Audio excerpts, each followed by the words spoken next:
are, darling, 4 weddings. Here are Rocky 4, 5, 6. Excuse me, I bought this video from you last Saturday. So? Well, I can't understand a word. Train spotting, not surprised. All talking in Scotch, ain't they? No, I mean, it's the sound. Yeah. It's hopeless. It's absolutely hopeless. Yeah, no trains in it either. I suppose that's my fault as well. Here you are, darling, $4.99. Well, the picture's rubbish as well. Well, that's your tracking, mate. Well, it's all right on my other videos. Tracking's touchy. Be careful. Most pirate videos are unwatchable, and there's no comeback. Got a receipt, eh? Got a receipt? Look, you said last week. Said's no good, mate. Oral contract. Not worth the paper it's printed on. Here you are, darling, 4 weddings. Train spotting. As advertised on Crime Stoppers. Pirate videos, daylight robbery.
Ever since man first jumped on the back of a horse, he's been obsessed with horsepower and speed, forever seeking something to transport him faster and faster.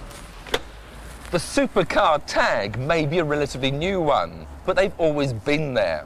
Back in 1955, this classic gull-wing Mercedes 300 SL would have deserved the title.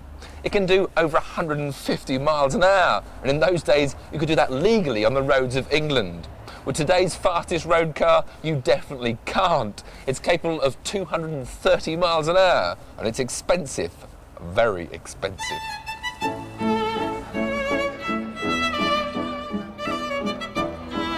A gala ball at the stately Goodwood House is the sort of classic occasion that makes you feel like $1 million. So naturally, you do your best to look $1 million. And just to maintain the impression, you want to drive home in a car that befits the splendour of the occasion. Now, if you actually have $1 million to spare, you might just choose a McLaren F1.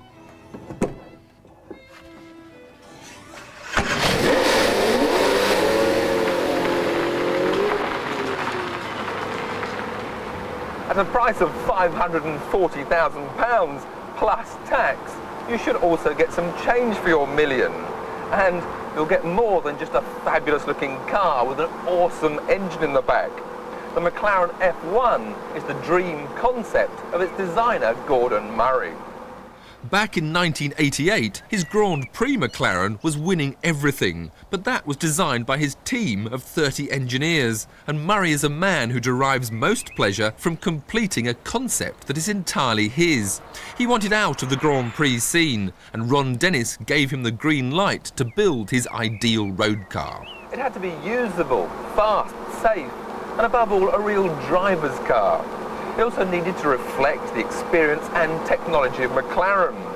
Every little detail, right down to this engraved instrument insignia, had to satisfy Murray's precise specification. 30 years earlier, his college sketchbooks were filled with variations of a 3-seater layout. To Murray, it was the only solution.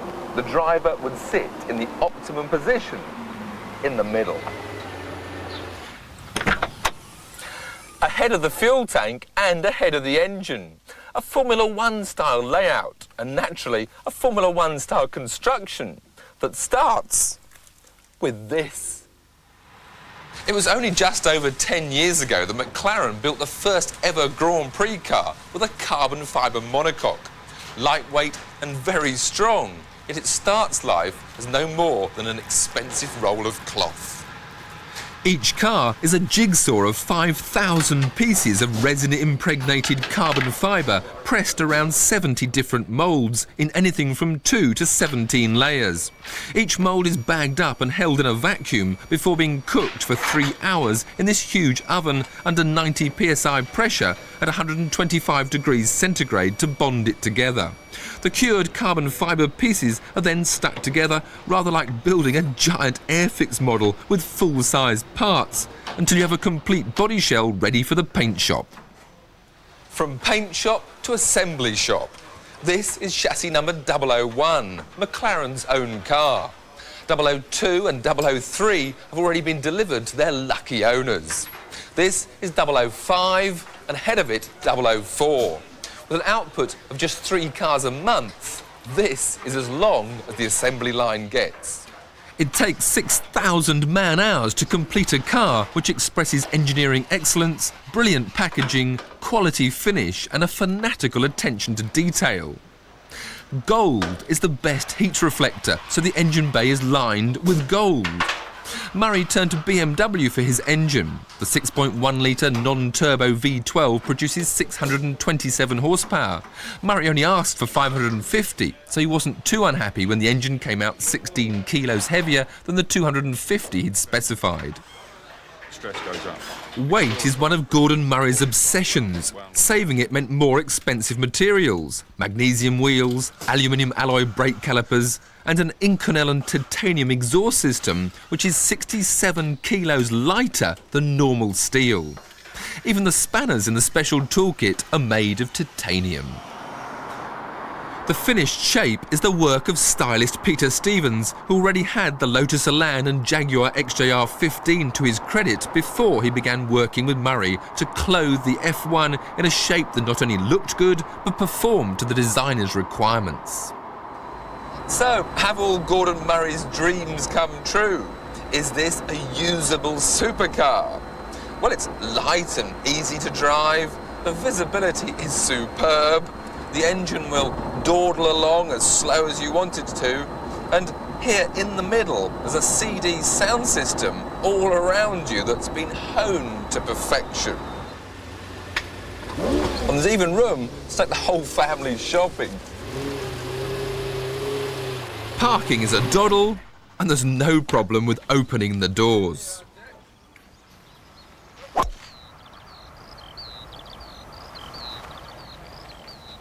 I can go for an 18-hole lap of the Goodwood Park Golf Club.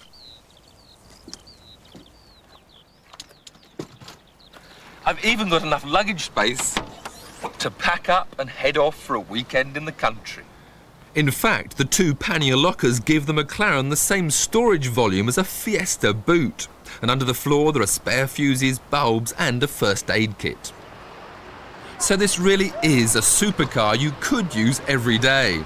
But I can't really see the owners doing the shopping. They'll have staff to do that, a helicopter for the golf course and a Learjet for the weekend away. What the buyers of this McLaren F1 will want to do, and what you've all been waiting for me to do, is give it some stick.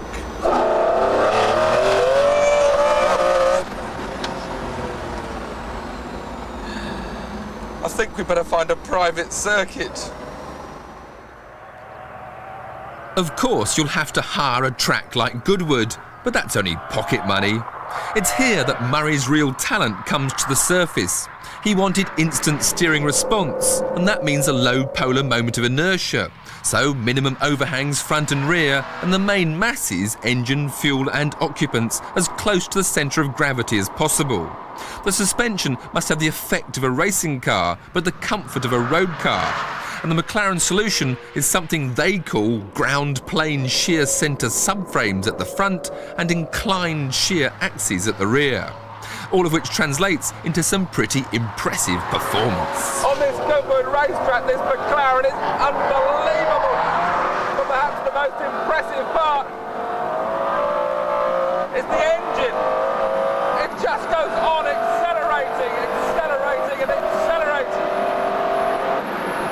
And it's not just the 627 horsepower of the V12, but it's the massive torque of the motor. Whatever gear you're in, if you open the throttle, there's a massive power through this chicane in second. Open the power and whoa!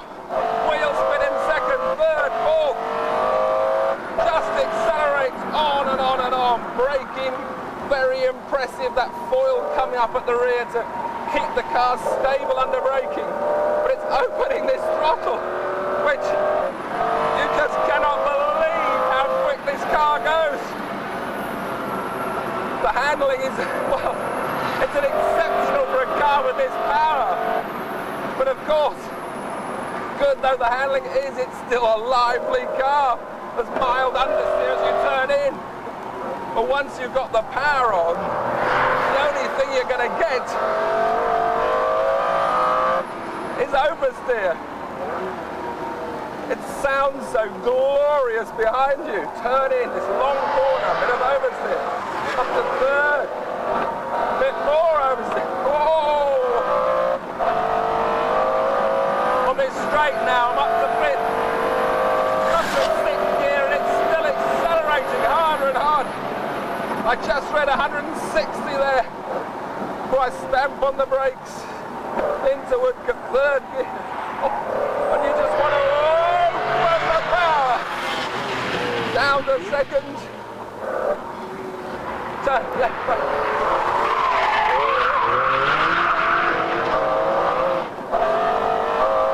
This is sensational. The F1 has been a long time coming, but it's been worth the wait. 0 to 60 in 3.2 seconds and an unofficial 231 miles an hour should set the standard for years to come. The McLaren F1 has everything you ever wanted in a supercar. Except perhaps, if you want to check a traffic report before you head home, then you're stuck. The F1 doesn't have a radio. Gordon Murray doesn't listen to the radio.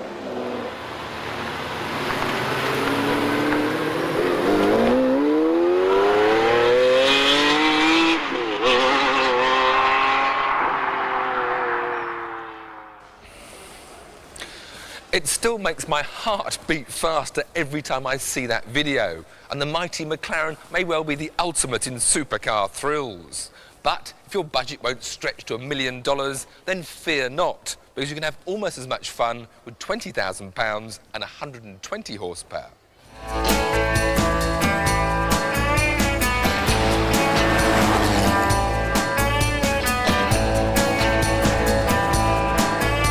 Back in the swinging 60s, the Beatles and the Rolling Stones were top of the pops. Jim Clark and Lotus were scorching to Grand Prix win after Grand Prix win. And on the telly, Diana Rigg wore black leather and drove a Lotus Elise. It was the small sports car of that decade. Light, responsive and a delight to drive. It was the epitome of Colin Chapman's design creed. Sadly, its successor some 25 years later was not. Front-wheel drive with a Far Eastern turbocharged engine, it had superb road holding, but it just wasn't any fun.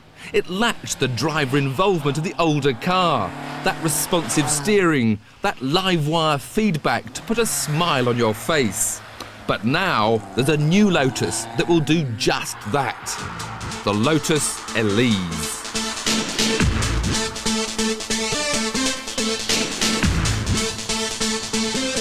The Elise was named after the granddaughter of Romano Artioli, chairman of the Bugatti Group, which owns Lotus, and fits neatly into the E theme of all Lotus names from the first Elite to the Esprit. Both Lotus and Bugatti have seen hard times lately, and money to develop the new sports car and the V8 version of the ageing Esprit was hard to find. The company has a lot resting on this little roadster, and on looks alone, I think they're on to a winner. Even standing still, the Elise is a stunner. Styled in-house by designer Julian Thompson, it's easy to spot cues from other sports cars in amongst its curves. The grille from the Lotus Elite, the vents from the GT40, side intakes that could have been penned by Bertoni. The whole shape is so much tauter than the flabby MGF. Getting in requires a bit more athleticism than most. And once you drop into the slither of leather that they call a driving seat, you realise just how Spartan the interior is. There's no carpet, no electric windows, and no radio cassette, which is probably a good thing because there's nowhere to put your cassettes. Indeed, the interior is so Spartan that the passenger seat doesn't even move, and the only gesture towards any sort of luxury is this little pump-up lumbar support.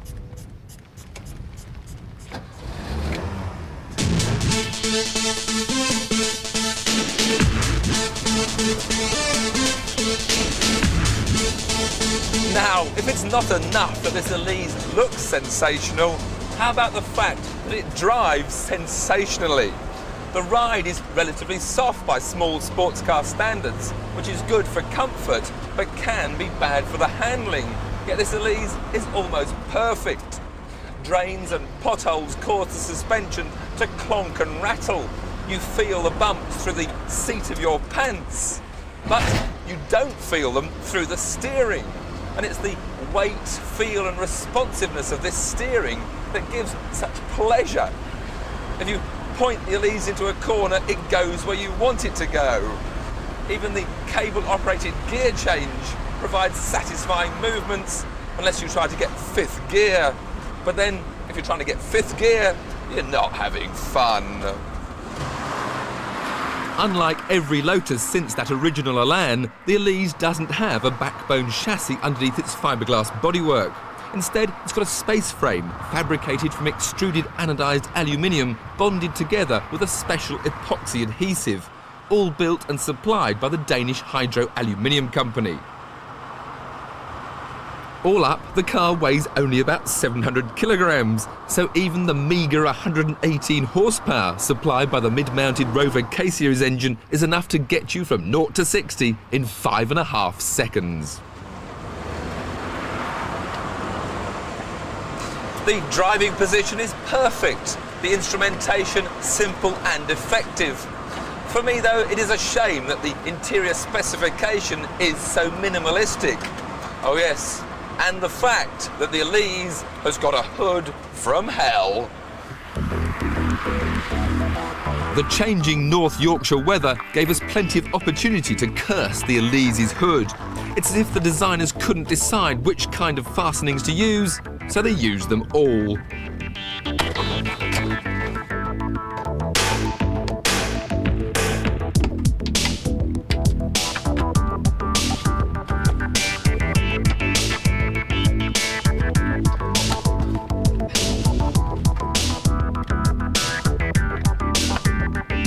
Once on, the hood doesn't spoil the car's lines, but by the time you've got it up, the sun has probably come out again.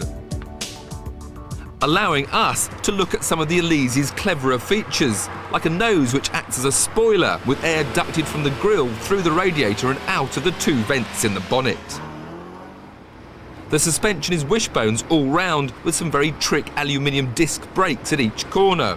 The whole of the bottom of the car is flat, and there's a diffuser at the back which Lotus say adds 15 kilos of downforce. Time to put racing engineering on a race track.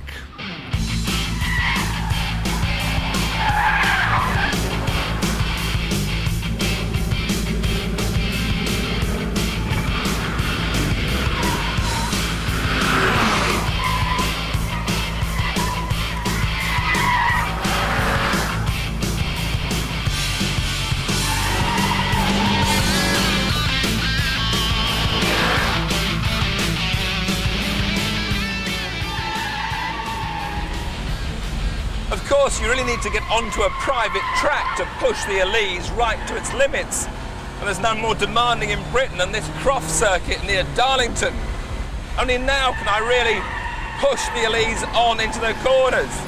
And that wonderfully responsive steering now comes even more alive. And I can feel the body roll. The soft suspension allows quite a bit of initial roll, but then the car takes a set and responds beautifully. Unlike the more recent Elan, which was such a disappointment because it cornered as if on rails, this little Elise can be quite frisky. The Elise has mild understeer as a basic setup, but push the car into a corner quickly or lift off suddenly in the middle of a bend, then there is oversteer aplenty to play with. It's not a sudden breakaway, more a progressive slide to be enjoyed rather than feared. Lotus intend to produce about 1,000 Elises a year, and if you pay your £20,000 now, you might just get your Elise by next September. If some foul fate does befall Lotus, it won't be the fault of this fabulous little car. Hello, Patsy. Yeah, look, I think I might have found the perfect small sports car. No, not the MGF. That's too bland for me. No, it's the Lotus Elise. The best-looking, best-handling small sports car ever. Anyway, look, I'm just calling to say the traffic around here is simply awful, so it looks like I'm going to be late. Couple of days?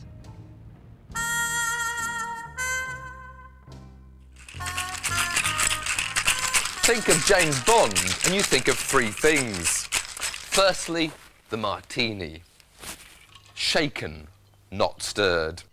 Then the elegant companions. Sleek, low-mileage models.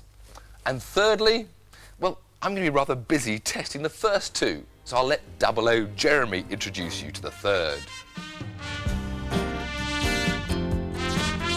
This was the car Bond used in The Living Daylights, with its huge V8 engine, those skis, the laser tyre shredders, the added performance bonus of rocket propulsion, and a brace of guided missiles up front. It made mincemeat of the Czech police force's larders. The trouble is that the modern-day equivalent of this car costs £180,000, and that's before you start adding any toys. Now, M simply can't justify that kind of outlay these days, especially when the only time he encounters the Russians is when he pops down to the embassy for tea and buns. So, what's Bond gonna get then? A Proton? I rather think not.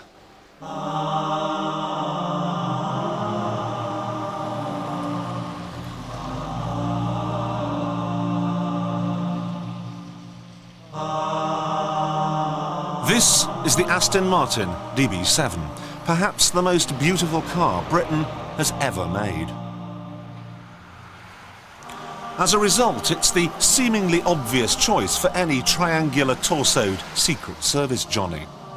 And the Treasury won't mind either, because it costs only £80,000.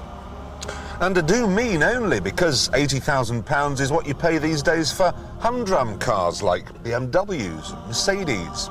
£80,000 for an Aston Martin is cheap. Tiffany Dell could afford 3. Except Tiffany Dell doesn't like the DB7. Has the man gone mad?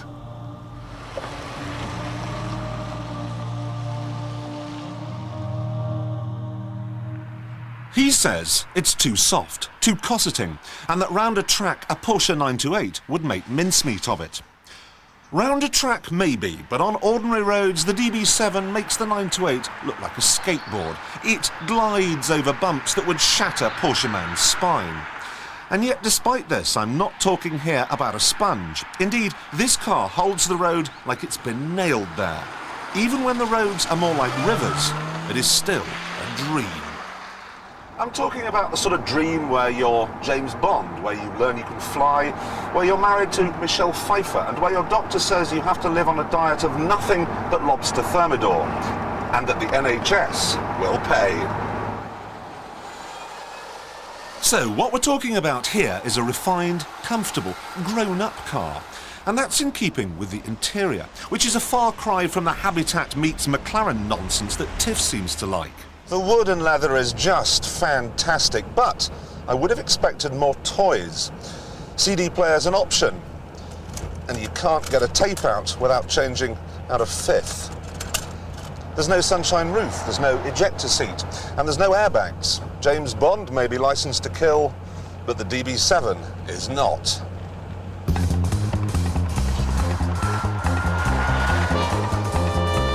Q may have some work to do on the inside then, but he can leave the engine well alone, because it's a gem.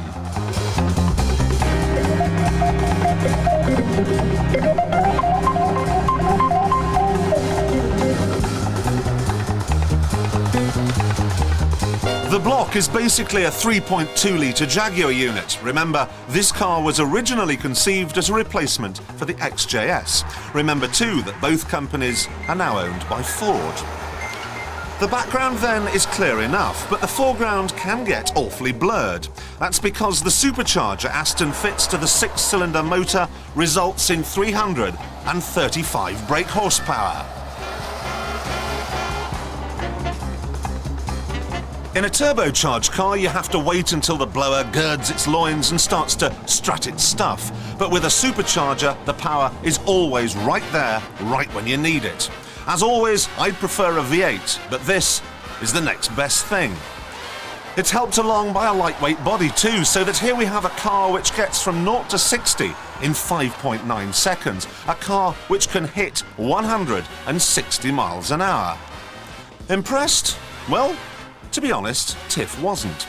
He pointed out that the 928 and the Ferrari 355 are faster and that they handle better. But as usual, dear old thing, he's missing the point. You see, with the Aston, in the back you get a couple of seats which are vaguely usable. Round here you have a boot which can handle rather more than a bag of sugar. And it has the sort of restrained good looks that the Germans, the Italians and the Japanese just don't understand. Now, don't get me wrong, I love the Porsche 928. The Ferrari 355 is the best car I've ever driven, but this is just so elegant. Now, it might be outgunned, but would you just look at this?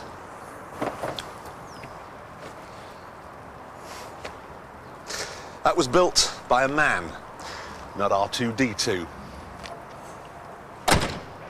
It's also worth mentioning the brakes on this car because they'll haul it from 70 miles an hour to a standstill in exactly half the distance quoted in the highway code.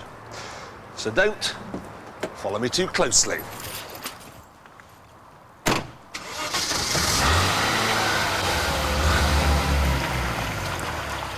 Despite its ability to stop like it's hit a wall, this is no technological tour de force. It's more a tour de South Coast with a tartan rug over its knee.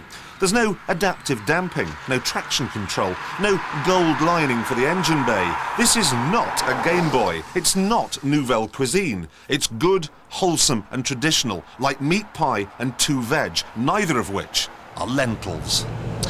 I'd rather have a Ferrari 355 than you cost about the same. But when I'm old and wizened and my nose is bent and grey, I may well go knocking on Aston Martin's door and asking, are you building them properly yet? I know of 2 DB7s which, while being tested by colleagues on the magazines, have suffered from, let's be polite, let's say difficulties. And on this one, this window doesn't shut properly, the headlamps keep steaming up, there's a funny whirring noise in 5th gear, and so many pieces of trim have fallen off, I could hold a car boot sale. Using a car like this every day is rather like putting the most exquisite crockery you have in the dishwasher. It will break. And here's the deal. A Porsche 928 is mass-produced, it's reliable. So is the Ferrari 355. So is the BMW 850i. A Mercedes-Benz S-Class is invincible. Now, people are going to want and expect total reliability from their DB7. And I've just got the most horrible, horrible feeling they're going to be disappointed.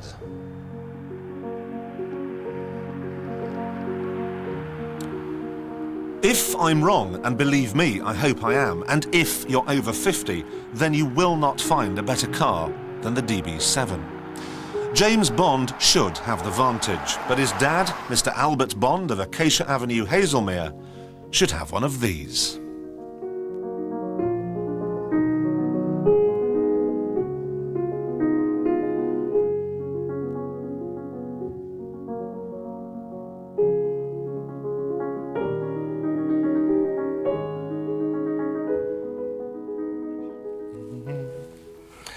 Personally, I think I'm having more fun than Jeremy, and these martinis are powerful things.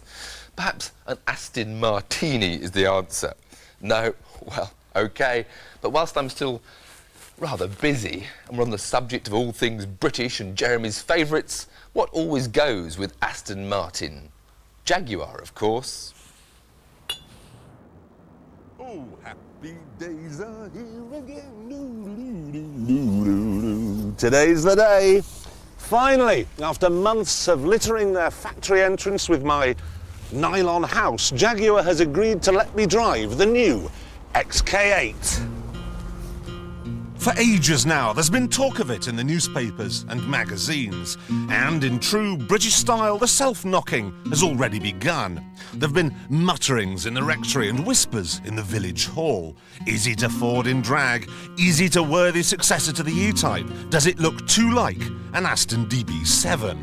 Well, let's find out.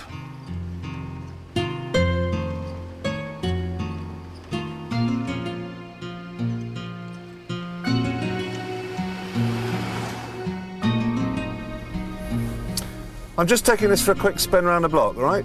All right. I won't be long.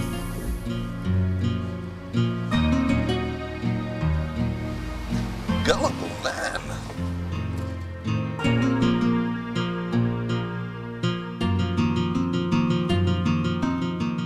If you're going to test a car like this properly, you've got to get away from the choked up Midlands and go where the air is pure, the fields are green, and the sun always shines.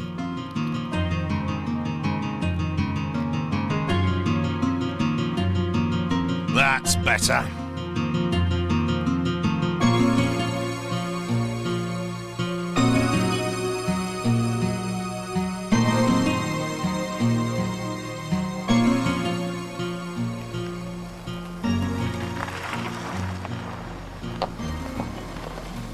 Now then, let's take a look at this thing. What shape are you in? Well, it's a bit like Oasis, the band that is. See, all over the place there are very definite and very successful hints of the 60s. Look at the radiator grille. That is straight off an E-Type. Same goes for the power bulge on the bonnet. And you see these curved flanks and the way the wheels are hidden away in the arches? Remind you of something? The trouble is, it all goes a bit wrong at the back. And I blame golf. You see, Jaguar has made the boot big enough to accommodate 2 sets of clubs, which is all very commendable. But I rather wish they hadn't bothered.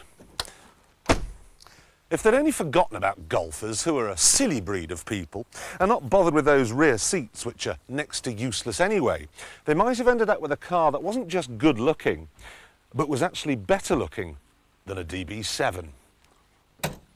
So, what about the intestines? Well, there it is, only the 4th different type of engine that Jaguar has ever made. A 290 horsepower, quad cam, 32 valve V8. And just in case you're thinking it's a warmed up Ford lump, let me tell you this. Yes, it's assembled in a Ford factory, but there are only 2 parts that come from the American giant. A plug in the sump and the chip that activates the immobiliser in this key. The key that unleashes the beast.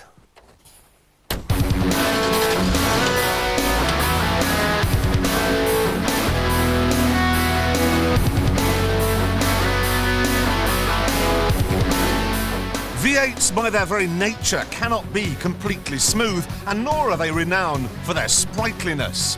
They're big, thumping powerhouses, and this one is no exception. The XK8 should really have been called the license loser. This is one of those cars that's always going much, much faster than you think it is. You reckon you're doing about 70, and then you glance at the speedo and you're doing 150. Come on, ease it down, ease it down. That's better. The ease with which it lollops along makes it a superb Grand Tourer. But those of you who know the old XJS will testify that on roads like this, Grand Tourers go all to pieces. But if you take the XK8 by the scruff of its neck, If you really work this brand new 5-speed automatic gearbox, if you stick it into the corners to get the computerized suspension system working, you will find, oh wow, that Sylvester Stallone really can play Hamlet. The XK8 is more agile than an XJS, but it's still not a sports car. It's a heavyweight which will tolerate brutal treatment on brutal roads, but quite frankly, it would rather you grew up and slowed down a bit.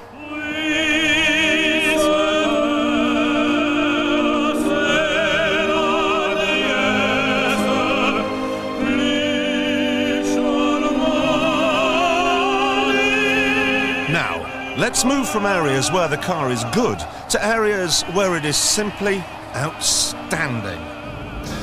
Whether you have the optional computerized adaptive suspension or ordinary springs and dampers, the ride comfort is extraordinary.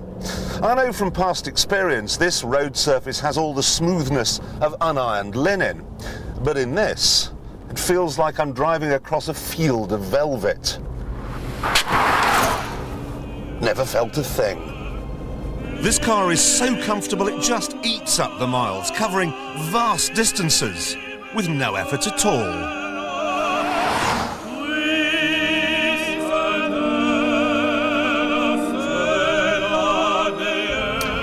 This is the kind of car you would want to drive until the Arabic oil fields ran dry.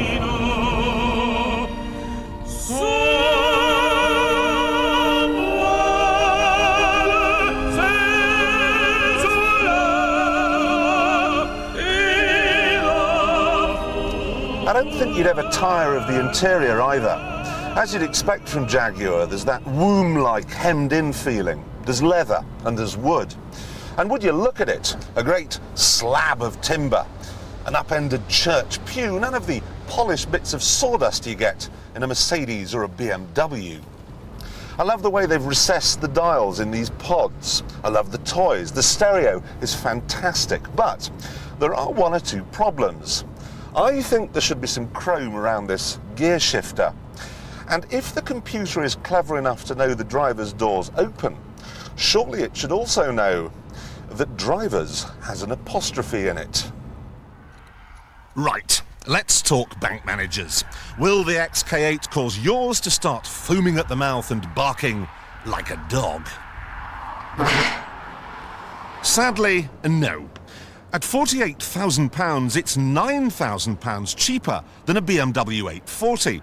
It does 25 miles to the gallon, which is incredible, and there's a 3-year warranty. Jaguars have always offered good value, but comparatively speaking, this really is bargain basement.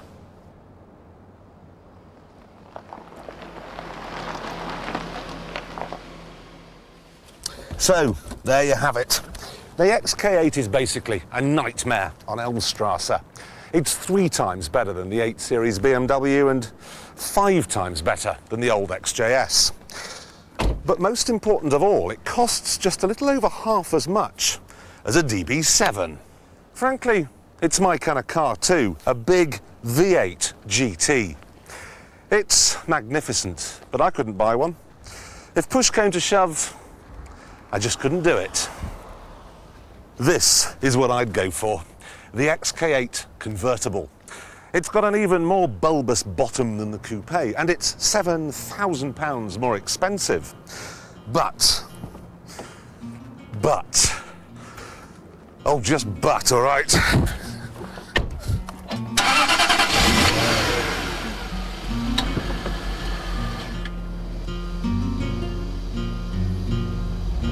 Unfortunately, I have to take this car back to the factory.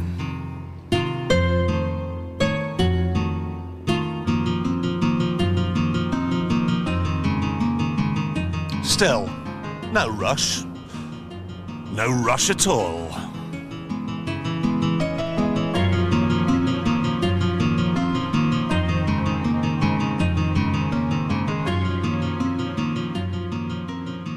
I have to admit that the Astons and Jaguars are much more Jeremy than me. They're just too large and overweight for my taste. bit like Jeremy, I suppose. What I need is something that's lighter and more nimble, something that really comes alive in my hands. And Porsche have come up with a real beauty.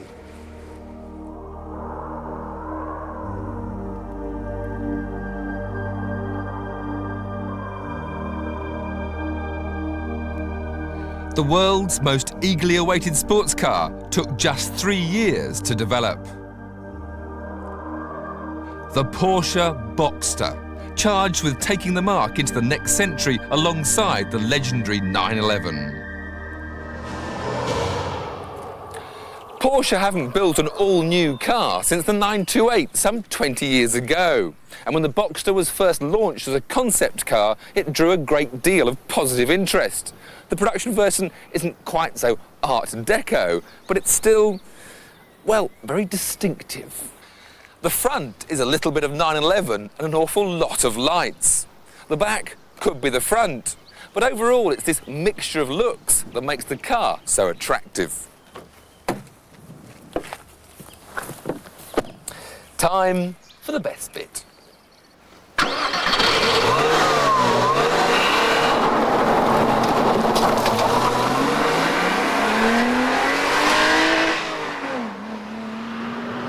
For power, Porsche have returned to the flat-six Boxster configuration as found in the 911, a Boxster engine in a roadster chassis, hence the name Boxster. The big difference now, though, is the new engine is water-cooled and mid-mounted. 2.5 litres provides 204 horsepower, 0 to 60 in under 7 seconds, and a top speed of 149 miles an hour. But it's the way the whole package works, engine with chassis, chassis with controls, that makes it a special car to be in. And when you drop it down a gear or two and give it some revs, it sounds perfect.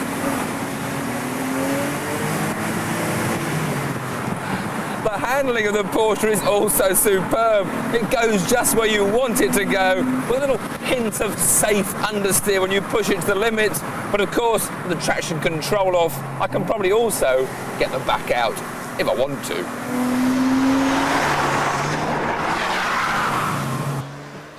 Now, you might think it's all fast cars and fun on Top Gear, but then just when you're enjoying yourself, you sort of find you haven't got any gears anymore. Now, we've found a bit of plastic under the car. We're somewhere in the middle of Germany, and Dan, have you phoned Porsche yet? Yeah. And how much money do you think they'll pay us for development costs? No, no. Oh, no. It's a fault that cropped up on a couple of the pre-production launch cars and will doubtless never happen again. But as we waited for Porsche to arrive and carry out a 5-second repair, everyone decided something very profound. We'd actually rather have a Boxster than a 911. True, the 911 is faster and has rear seats, but it's twice the price of the 35 grand Boxster. You are looking at Porsche's idea of a bargain. So, what do you get for your £35,000? Well, for a start, you get a roof that does this. It takes just 12 seconds to raise the roof with Porsche's new Z-shaped system, which keeps you snug and quiet, even at top speed. You get a boot in the front and a boot in the back, where, with the engine hidden in the middle, the water and oil fillers are located. You get a leather interior, these very attractive instruments and airbags on both sides. But you have to pay extra for air conditioning, the Tiptronic automatic gearbox and a hard roof for the winter. But now it's still the summer and I want to make the most of it.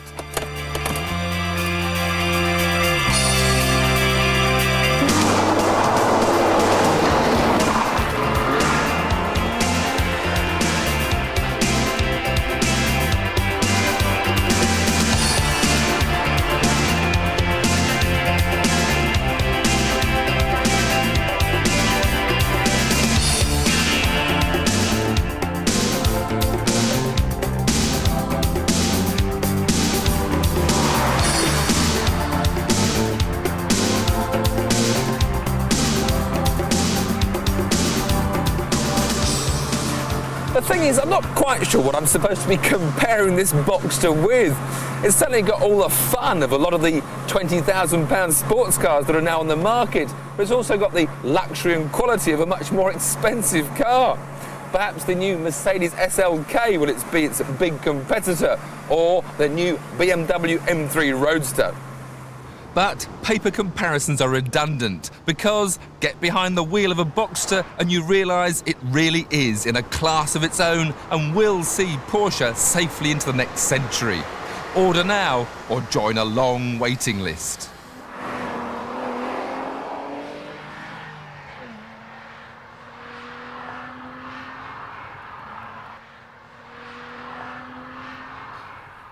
There was a time when the prancing horse of Ferrari was invincible on the racetrack. And even now, the cars which still race in the blood-red colours of Italy and whose name sounds like an exhaust note are the epitome of motoring romance.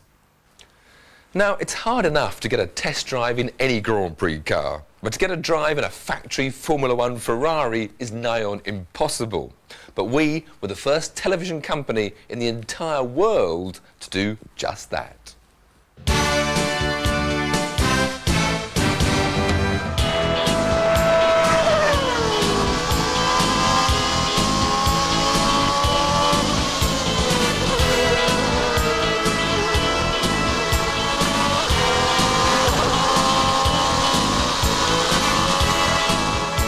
This is the car that Alain Prost drove in the 1990 World Championship.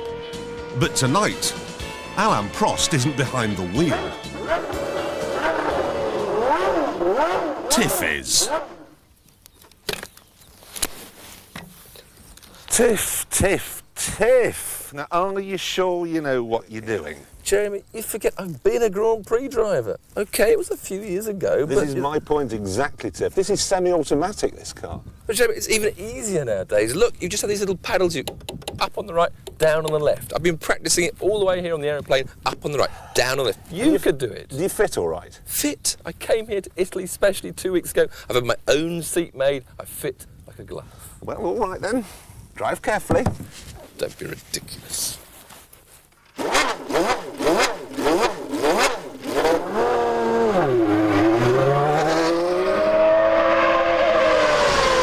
I just don't believe this is happening.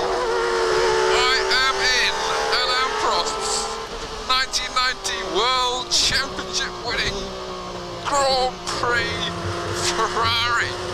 Ferrari don't let people drive their cars. It just doesn't happen. What a bit of oversteer there. Even when you just lift off in a car like that, oh, it feels like someone's put the brakes on. The aerodynamic downforce grabs the car back. Then if you use the brakes, the thing will stop so quick you hardly have time to change down the gears. Steering is quite light, so responsive. But listen to that V12 chiming in. Third, fourth, fifth, sixth. And up now to 12,000 revs in seventh gear. Streaming down the straight. Oh, down the braking point. This corner. Brake. Oh.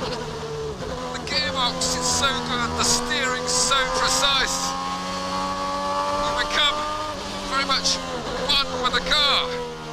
So you can feel its every move through your back, through the steering wheel. Feel those tires gripping, slipping, gripping. Feel the power chiming in. Oh, yes! Mind you, the day wasn't without its frustrations.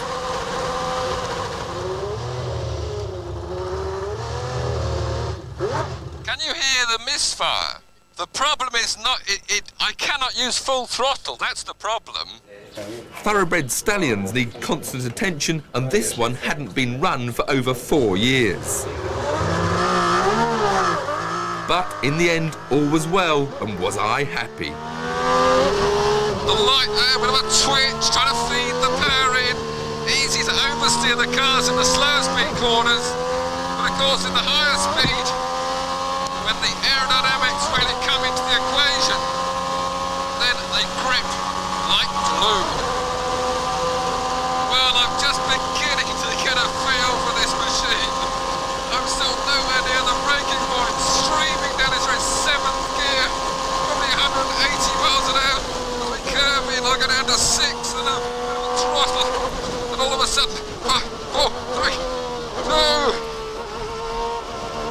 That's right, feed it in. I can feel it understeering, then I've hit a cone there. Oh, understeer wide, now feed the back. Yes, straight into the left. The puff comes up. Oh, a bit of a slide there. This, I can get carried away with. All in all, it was an incredible experience. But we weren't in Italy just for a bit of Formula One fun, because Ferrari have now made a Grand Prix car for the road. And here it is, the Ferrari F50. By no means the prettiest car ever to emerge from the Pininfarina styling studio, but on this occasion the skin is less important than the heart. That V12 engine is basically the same as the one in Tiff's car. It's bolted directly to the bulkhead, so it becomes an integral part of the chassis. They've even mounted the rear suspension to the gearbox.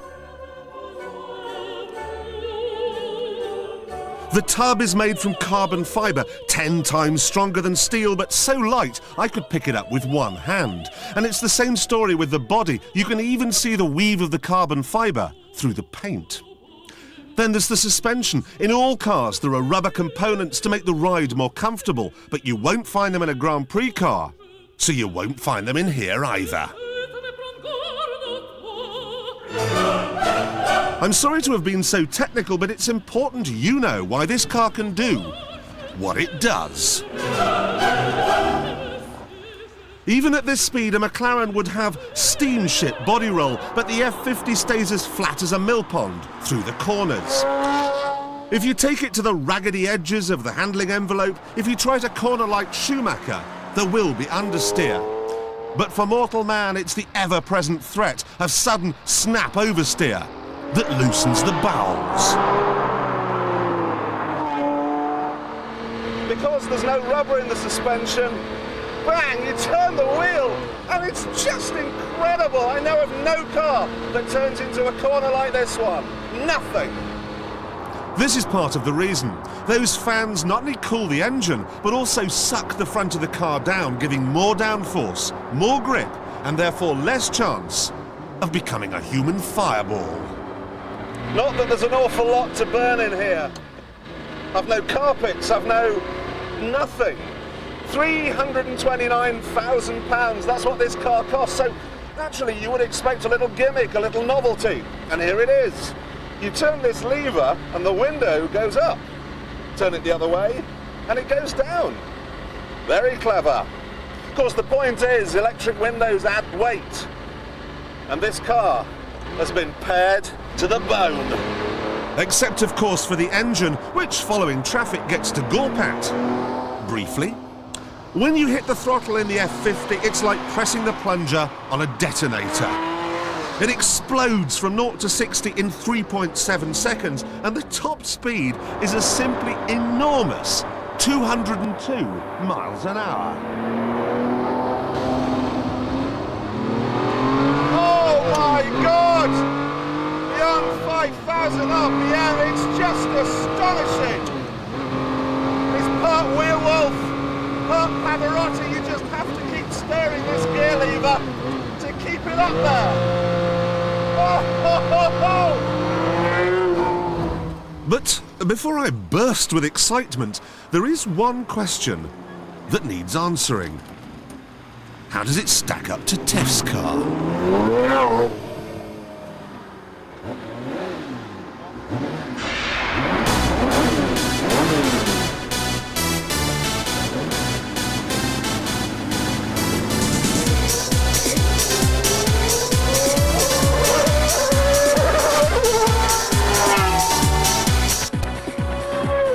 The F1 car wins, of course, but you'd be amazed at how close the F50 gets. Right up to 160 miles an hour. There really isn't that much in it.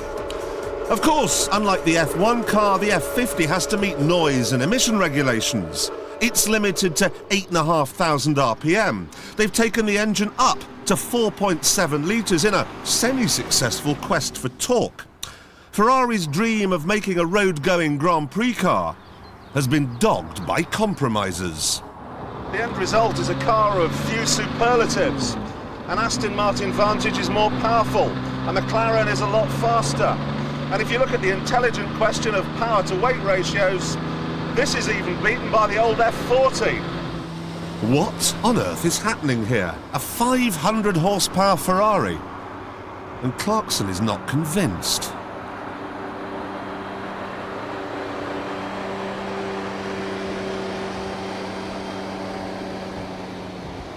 People are going to buy this car, they're going to put it in museums, they're going to put it in garages, and they'll trail it once in a while to a car show.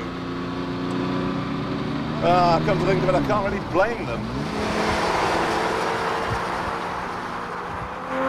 And that is my main concern. I love it to death, but it's too fast, it corners too quickly, and there's no warning of impending doom.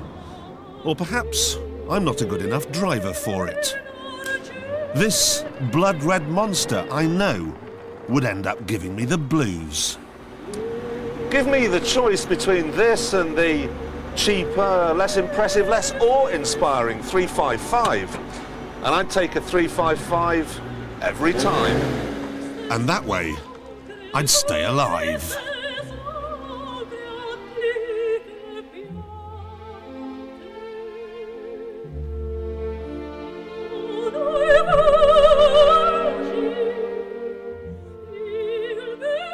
And talking of staying alive, nowadays even James Bond realises that you don't need something big and brash to escape the enemy. And I was sent on a special mission to Madeira to put his latest set of wheels to the test. Well, someone had to go to Madeira to try BMW's latest entry into the sports car market, their bargain basement Z3. It might surprise you to learn that since its launch almost a year ago, 35,000 Z3 Roadsters have slid off the production line in the USA. It's just that the Americans haven't got round to building any right-hand drive cars yet. But the 3,300 1.9-litre models already on order in Britain are due to start arriving in February. Doubtless the owners will be delighted, but for me, the one real drawback is that the 140 horsepower from the four-cylinder power plant just isn't enough. Now they've brought out this 192 horsepower 2.8-litre version, and it still isn't enough because this chassis is so good it just soaks it up. They give you traction control, but you really don't need it in the dry. The steering weight is just right, and the gear change short and slick. The classic BMW front-engine rear-wheel drive layout can't quite match the mid-engine Boxster when it comes to the handling stakes, with a touch too much understeer if pushed into a corner too quickly. But the only real complaint I have is the lack of a decent exhaust note to add that all-important finishing touch. Now, that might sound like a trivial complaint, but in a car like this, designed to appeal to the enthusiastic driver, it's an almost unpardonable sin. You not only want the feeling of going fast, you want the sound as well. Along with the extra 50 horsepower, the 6-cylinder 2.8 model gets a wider track and wheels front and rear with arches to match, which, allied to a bigger front spoiler and larger air intakes, helps to give the Z3 a more purposeful look. The retro lines are certainly not to everyone's taste, but, like the Boxster, its oddness is its attraction. And, despite being made in the States rather than in Germany, the whole car has the kind of build quality you would expect from a BMW, though Madeira's less than perfect roads did reveal a little scuttle shake. As you'd expect from BMW, the driving position is perfect, although you do tend to sit on rather than in these seats, and this steering wheel is a tad on the large side. Now, I'm not the biggest fan of open-top motoring, but I have to admit that even with the side windows down, there really is very little buffeting in this Z3.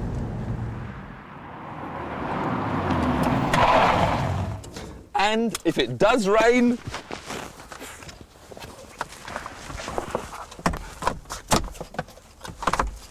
it's got one of the fastest hoods in the business.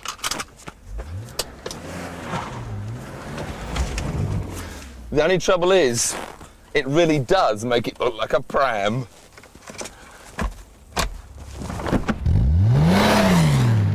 And if that's too much effort, an electric hood is on its way this summer when the 2.8 models reach the showrooms with a price tag of around £27,000. The Z3 is a good car, but doesn't quite hit the spot like the Porsche Boxster. It's less involving, lacking slightly in handling excitement and exhaust tone satisfaction. Then again, it's a whole £10,000 cheaper than the Porsche. But BMW may yet wrest the sports car crown from its rivals when the M version of the Roadster arrives at the end of the year with 320 horsepower on tap. And that really could be the icing on the cake.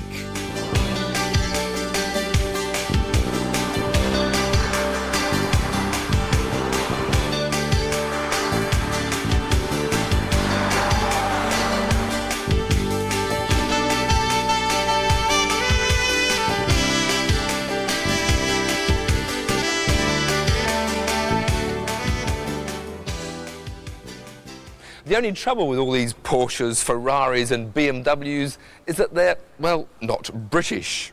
So to find a supercar which wears Union Jack boxer shorts on its little ends and which was designed by a man known to consult his dog, we sent Jeremy for a day out at the seaside.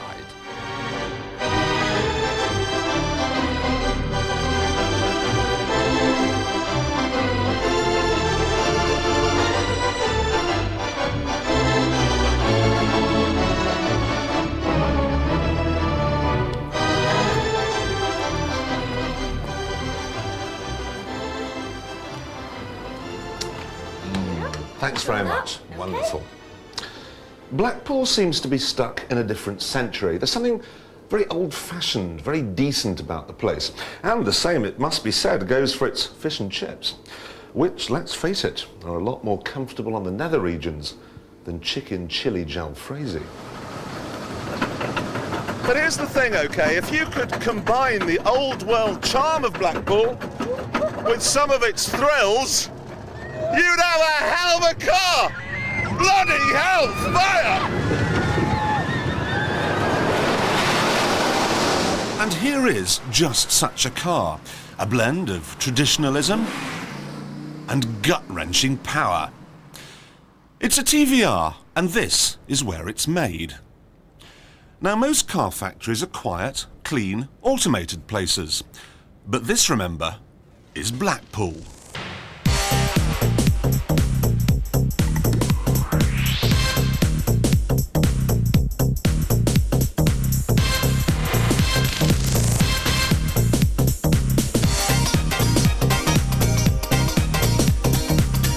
What they do in this ramshackle collection of prefabs is fit huge engines to box girder bridges, and then they garnish the finished product with a bit of craftsmanship. It's not like a normal car factory, and that's not surprising because it doesn't have a normal boss. Peter Wheeler doesn't like frills, he doesn't like suits, and he's the only man in the world who smokes more than I do. I like him a lot, which is why we'll start off with a simple question. So Pete, what's with the plastic body shells then? It has a plastic body for a variety of reasons, but it's the last thing that should put people off buying the car. The material of the body is, for example, 10 times as expensive as steel. The only advantage of it to us is the fact that the tooling costs are a fraction of those for a steel-bodied car.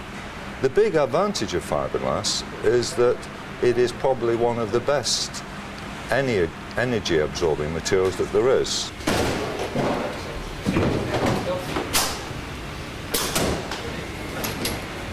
It was said not long ago that BMW had spent more money on the tooling for their 7 Series dash than TVR spent in 40 years of its history on development, the whole of its car range, and it's probably correct. What it enables us to do is to make cars that are not made out of whim, but they are not, we don't do any market research whatsoever, and basically if we produce a car and everybody says, we don't like it, we're scrapping 100 grand and not 500 million, so it allows some flexibility. So far we haven't, in recent years at least, scrapped even 100 grand's worth of tooling, but that's probably more luck than judgment. It may also have something to do with Ned. Now, Ned, I understand that you're chief stylist here at TVR. I think we've got one of the arty types here that won't talk. Do you need an agent or something? His styling phase is over now. He basically sits in the accounts and runs the accounts department at the moment. But when he was a puppy, he did have a hand in some styling on the Chimera. Basically, he was trying to savage the guy who was trying to style it at the time and missed his head and bit a chunk out of the car. So the indicator hole on a Chimera was styled by Ned, yes. Now, no one has ever accused TVR of making a boring car. However, I have heard questions asked about reliability.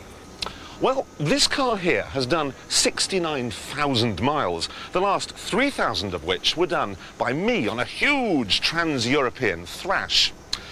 I got to know it pretty well, and I can tell you it felt, and still does feel, as tight as Vanessa May's G-string. But look, we're not here to talk about used TVRs. We're here because there's a new one.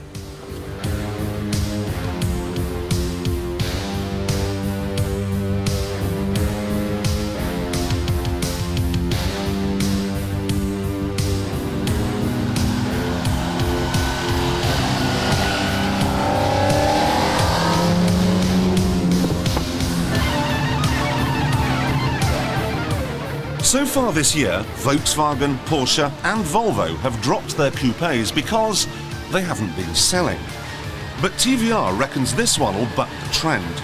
It's called the Cerbera, it costs less than £40,000, and I won't beat about the bush here. It's just slightly better than fan-bleeding-tastic.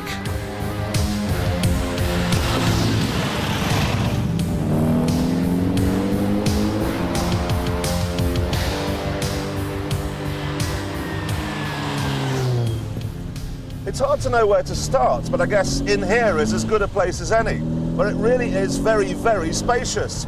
I could join the brigade of guards and there'd still be enough space above my head for the requisite hat. I don't even have this seat pushed all the way back, and that's very rare in a car these days.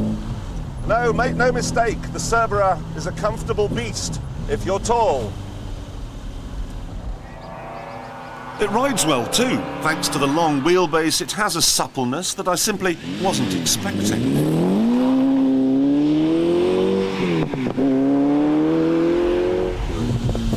They say it's the first TVR for 10 years to suit the family man. But only if you've defied science and managed to give birth to a couple of hamsters. Those back seats are pretty tiny. But look, if you want 4 seats, buy a Mondeo. If they'd made it a proper 4-seater, it wouldn't look so good, and it wouldn't go quite so quickly. For the last 15 years, TVR has used the old Land Rover V8, but now they've gone into the engine business themselves. With, it must be said, some pretty startling results.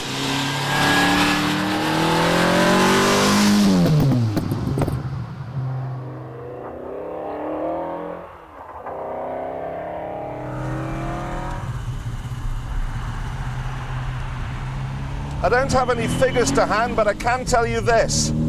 I am driving the noisiest, most exciting and fastest car this side of a Lamborghini Diablo.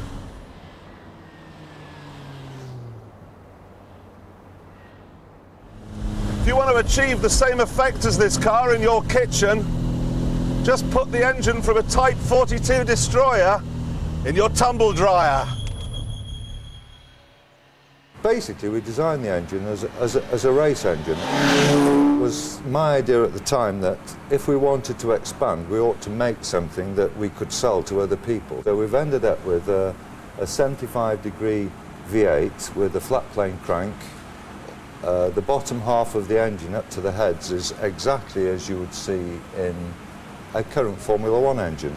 To make the engine more compact and fit the car, we chose to go for an unusual cylinder head design in such that it's a single overhead, 2-valve layout, which, because obviously on a road car you can't use the very high revs that Formula One engines rev to try and get the torque a bit lower down. And I'm not sure Lexus would want to come and buy it for its refinement, but it's a very sporting engine indeed. There are a lot of people who flash pretend horsepower numbers around. I can tell you, when you've got 360 horsepower in a car that weighs just over a ton, it becomes a very quick car.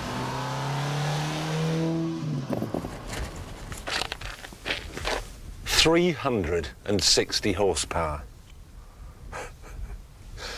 It has got to have a government health warning on it somewhere. It looks like something out of Aliens. I mean, this is weapons-grade power. From 0 to 100 miles an hour, the Cerbera will out-drag a Tornado jet. Out-techno it as well. You don't open this huge door with anything so mundane as a door handle. No, you just think your way in.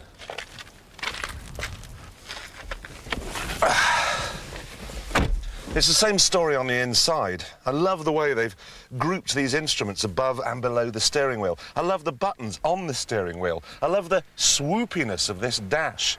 It's like something out of the 50s, the 2050s.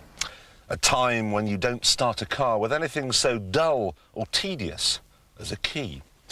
Engine start.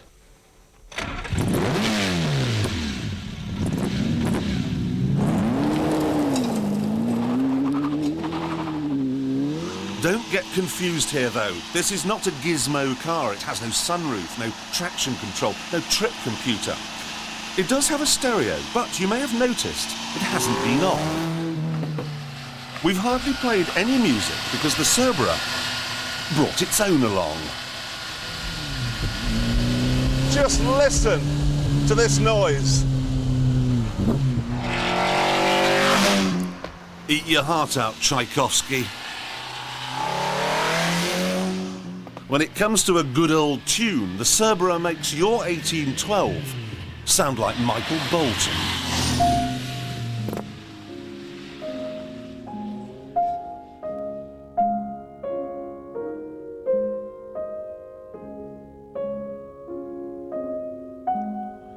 Today, this is about the only all-British car you can buy, but that's only part of the reason why I absolutely adored it.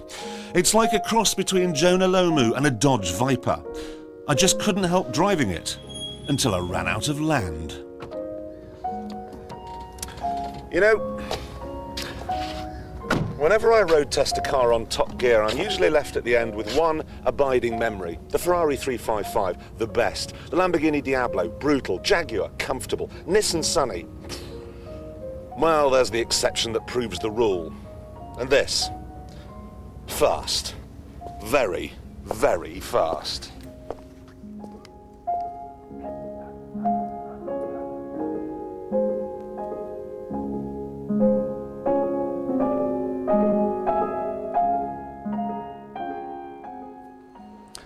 For a while, it seemed that the days of the big supercar were coming to an end. The Jaguar XK8 is long gone, and production of the McLaren F1 is soon to end, whilst all the Ferrari F50s have been sold. But the new Le Mans GT regulations demand a production-based model, and Porsche have been the first to react with their new 911 GT1.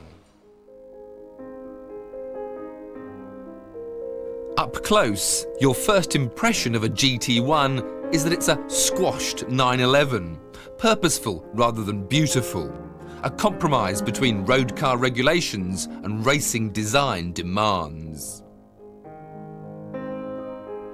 Think of it as a 200-mile-an-hour office, finished in naked carbon fibre. Time to go to work.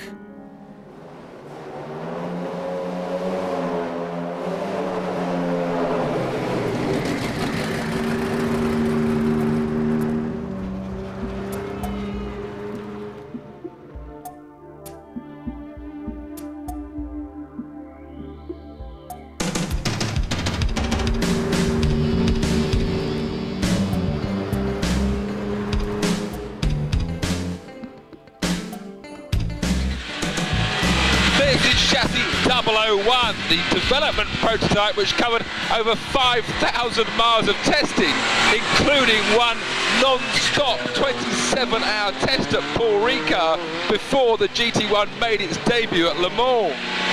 The bodywork is all the very latest high-tech carbon fibre, but the chassis is good old-fashioned steel. Weighing 1,050 kilos with over 600 horsepower, this Hockenheim short circuit is a little bit too tight for such a machine. And in fact, I'm only using 5 of the 6 synchromesh gears around here, but I'm going to be using all of the 8,000 rev limit. But first, into the pits for a check-over and a chance to see the latest supercar laid bare.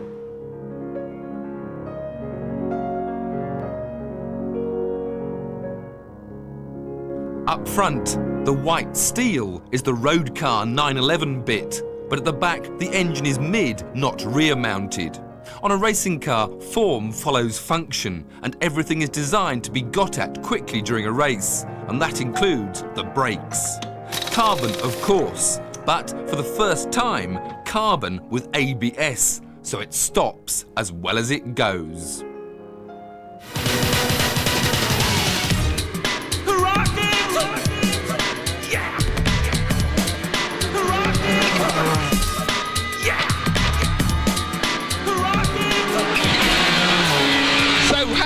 This 911 GT handle? How does it compare to the McLaren F1 that I've tested and the Lister Storm that I race? Well, to start with, I sit on the right in the Lister, in the middle in the McLaren, and on the left in the Porsche, and they're all about as different as that. The Porsche is certainly no easy ride, with a bouncy front end that keeps you guessing and a snappy rear that keeps you alert, while the twittering turbochargers probably provide more power than the opposition. Snatching a third, full throttle, very well balanced in there. If there's no bumps, it's lovely. If there's bumps, they're pogos.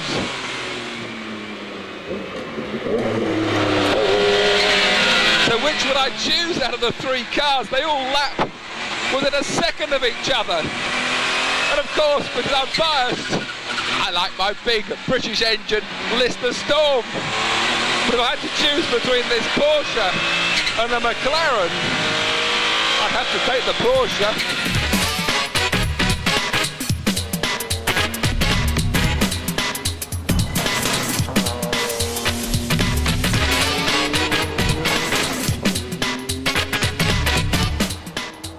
I'm not too sure that you'll ever see that many GT1s on the roads, but this new supercar looks certain to provide Porsche with a lot more places on top of the podium.